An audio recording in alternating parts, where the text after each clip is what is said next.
Imagine a city of 84,000 people. Now imagine 60,000 people rushing across the border into that city in less than 24 hours. That is exactly what just happened in Ceuta, a tiny Spanish enclave in North Africa.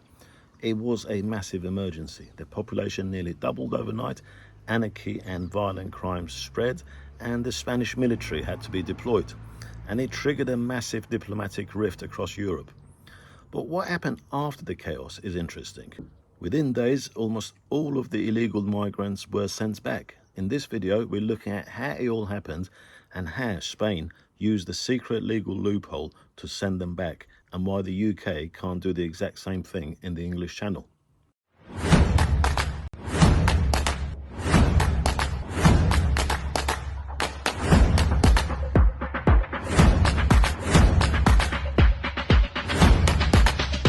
When news first broke, it looked like a permanent humanitarian crisis. Trafficking mafias had weaponized the distorted court ruling on social media, telling young Moroccans that swimming around the border fences meant a permanent ticket into Europe. The Spanish authorities were overwhelmed and Spain had to deploy the army.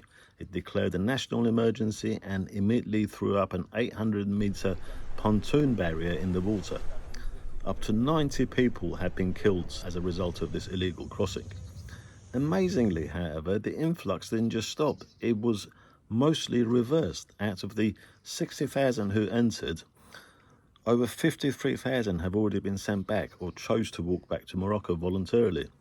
The enclave is practically back to normal, which begs the massive question: how did Spain deport tens of thousands of illegal migrants in a matter of days when countries like the UK struggle to deport a fraction of that? Both Spain and the UK are banned by the European Court of Human Rights, or the ECHR. Under international law, collective expulsion, deporting a crowd of people without looking at their individual asylum cases, is strictly forbidden. So how does Spain get away with immediate deportation of the illegal immigrants? It all comes down to a landmark 2020 ECHR ruling. Spain argued that they do provide a legal way to apply for asylum at the official border booths. So the ECHR ruled that if migrants choose to bypass those official checkpoints and storm a physical land fence, then they place themselves in an unlawful situation. Because of this, the court ruled that immediate border rejections at the fence do not violate human rights. Spain created a legal distinction. You aren't being deported from inside the country, you're being rejected right at the physical perimeter of the border.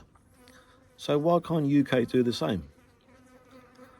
It's apparently because of the type of border involved. Spain's situation in Ceuta is a land border with Morocco, where people were attempting to cross directly into Spanish territory, and Spain used specific border control procedures. The UK situation is different because people crossing the channel, they arrive by boat, and once they reach UK territory, they enter the UK's legal system. They're already within the borders.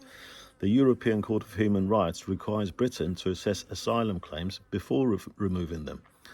So while Spain's Ceuta returns people being stopped at the physical border before entering the wider immigration process, when the illegal immigrants cross the British Channel, they're already in the UK borders. The Ceuta crisis shows that European borders are hardening, however. Italy has already moved to suspend Schengen arrangements with Spain. France has deployed rapid border forces, and Spain is building an even stronger wall.